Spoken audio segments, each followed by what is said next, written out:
Bien, tengan todos muy buenas tardes, compañeros, docente Eric Rivera. En este momento nos encontramos en el Hospital Básico Arenillas con el médico Jonathan Salazar, en el cual nos ha tocado entrevistarlo sobre los procedimientos de un hematoma epidural y subdural, tanto en manifestaciones clínicas y específicas de la misma. Doctor, ¿nos podría dar un concepto o un resumen sobre un hematoma epidural y un hematoma subdural? Bueno, con todos muy buenas tardes, muy buenos días, saludos para todos. Mi nombre es Jonathan Salazar Cordero, soy médico de atención hospitalaria, responsable de Quiere Niño y también aeromédico de la Coordinación Zonal 7. En sí, lo que va a tratar tu tema es sobre hemorragias intraparenquimatosa. Entonces, dentro de la hemorragia intraparenquimatosa tenemos que especificar ahorita sobre lo que es hematoma sudural y epidural. Al hablar de un hematoma sudural y epidural, ¿qué es lo que más te llamaría la atención? A mí, en mi caso, por ejemplo, estamos hablando de un hematoma sudural, en pocas palabras siempre tenemos que tener en cuenta hematoma sudural, proceso venoso, hematoma epidural, proceso hemorrágico. ¿Ya? ¿Qué quiere decir? Una hemorragia de una arteria. ¿Ya? Entonces, en pocas palabras podemos pensar que el hematoma epidural se caracteriza porque es una patología que produce un deterioro neurológico inmediato y que la fisiopatología de esta enfermedad es causada por alguna lesión de una arteria. ¿Qué arteria? La arteria meningia media. En cambio, en lo que es el hematoma sudural es una patología que se da más que todo en pacientes adultos mayores, ya, que también se dan en pacientes por procesos de traumas leves, ya sea de desaceleración, por contusiones leves, y que la mayoría de veces se da por lesiones a nivel de las venas tipo puentes que se encuentran a nivel del cerebro. Y eso tiende a producir un patrón significativo, tanto el hematoma epidural como el sudural. En lo que es la investigación de lo que estamos hablando, también yo tuve el privilegio de investigar que también se da a veces por los accidentes de tránsito. Debido a la fuerza que se da, puede encontrarse estos hematomas en los pacientes. Puede ser tanto en menores o en adultos mayores. Claro, pero pues eso es otro tema. Cuando tú piensas en un hematoma epidural, siempre se caracteriza porque siempre hay un trauma de mayor intensidad. ¿Ya? Siempre se puede dar en cualquier etapa de la edad, ya sea niños, adultos o adultos mayores. Pero cuando hablamos de un hematoma sudural, la diferencia está en que en sí el mecanismo o el mecanismo, la cinemática del trauma es un trauma leve, ¿ya? O por un proceso de aceleración y desaceleración.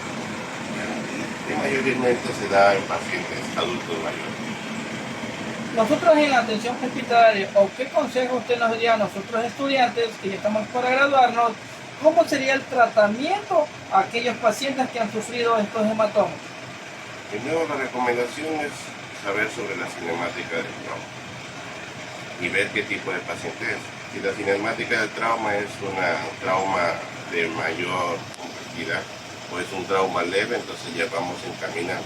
Paciente que tuvo un deterioro neurológico inmediato o es progresivo. Entonces con eso vamos diferenciando. Por ejemplo, si fue inmediato, estamos pensando probablemente que tendrá un hematoma epidural. Por ejemplo, deterioro neurológico inmediato, que fue por una cinemática, por un trauma un trauma mayor, ¿ya? Y que el paciente está en edad, que por ejemplo fue un accidente de tránsito, entonces ya vamos pensando que ya ese deterioro neurológico que fue rápido y que tuvo un accidente de tránsito de mayor impacto, vamos pensando que probablemente tenga un hematoma epidural.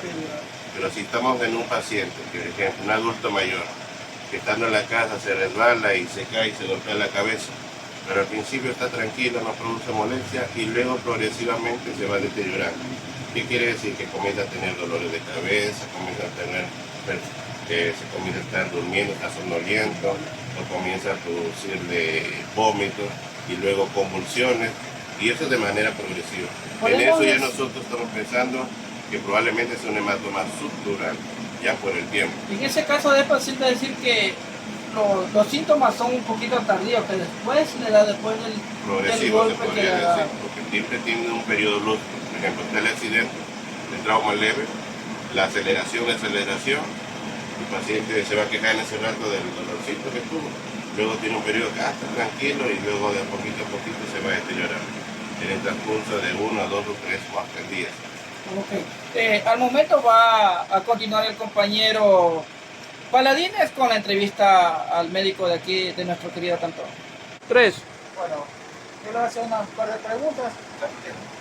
Le voy a preguntar que cómo se diagnostica un hematoma epidurial estructural. Entonces, de aquí ya nos pasamos que ya después de haber atendido a un paciente, sospechamos de que probablemente tenga un sangrado dentro del cerebro. No sabemos qué tipo de sangrado es, pero por la cinemática del trauma y por la progresión de la enfermedad, ya podemos nosotros estar pensando que probablemente sea un hematoma epidural o sudural.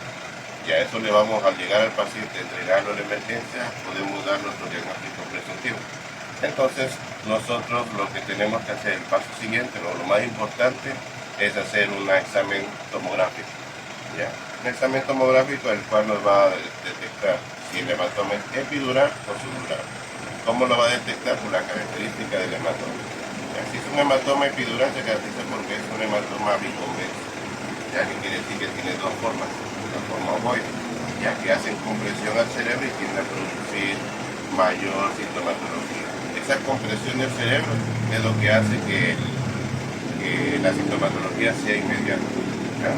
En cambio, el hematoma sudural es en forma de semiluna, que quiere decir que va al contorno de lo que es el cerebro. Entonces tú le haces la tomografía y se va a ver ese contorno en forma de semiluna. Entonces eso te hace pensar que la compresión es progresiva. ¿Ya? Por ejemplo, empieza el hematoma ahí, va creciendo y va comprimiendo. Por eso se dice que es progresivo el hematoma sudural. Y peor si es en adultos mayores, ellos se caracterizan porque tienen una atrofia cerebral. Y al tener una atrofia cerebral, que quiere decir que podemos nosotros a los 7 días recién diagnosticar un hematoma sudural.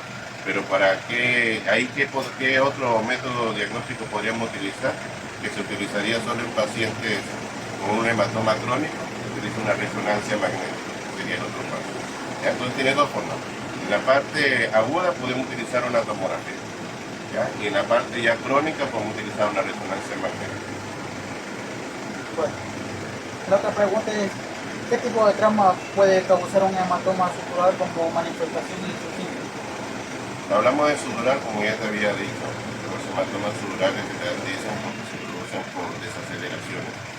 Por ejemplo, el paciente un adulto mayor que va manejando y hace un movimiento en latigazo por un frenado brusco. Ese frenado brusco hace que el cerebro, que no tiene una sujeción, se golpea hacia adelante y hacia atrás.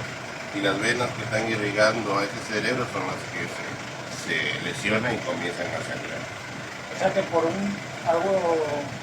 algo muy pequeño, que puede ser como puede ser un remesón, una cosa Claro, que puede causar. por ejemplo, un trauma leve, un golpe directamente concluso aquí en el cerebro, hace que hace este mismo movimiento. Entonces te imaginas el cerebro dentro de una cubierta que es el cráneo, de una bóveda craneana que es sólida, pero el cerebro no tiene sujeción. Normalmente las personas como nosotros tenemos casi todo ocupado el cerebro, por eso es que no hay muchas lesiones como hematomas sudurales en las personas de nuestra edad. Pero en cambio los abuelitos tienen el cerebro, en vez de estar pegado ahí, está un poquito atrofiado. Y ese espacio hace que tambalee más.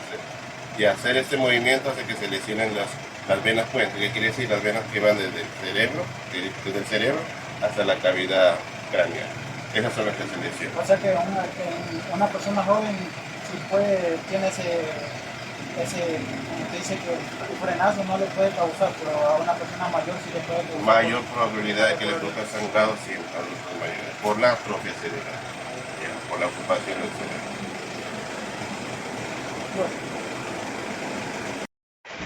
Bien, esta ha sido la entrevista de los estudiantes de cuarto semestre de emergencias médicas junto al doctor y a cargo de la atención prehospitalaria aquí en el Cantón Arenillas, doctor Jonathan Salazar. Nosotros como estudiantes y a nombre del Instituto Superior Consulting Group estamos totalmente agradecidos por su experiencia y por habernos dado la apertura y la oportunidad de poderle venir a entrevistar. Claro, muchas gracias. Igual, cualquier duda que tengas, yo siempre voy a estar a la disposición, ya que pertenecemos del mismo centro y es a esos pacientes los que al final vamos a nosotros, ya estamos viendo el mismo ámbito y los conocimientos siempre tienen que enseñar, no abordan, para que esto ayude a nuestros pacientes y a la comunidad en este trabajo. Bien, doctor, muy agradecido estamos con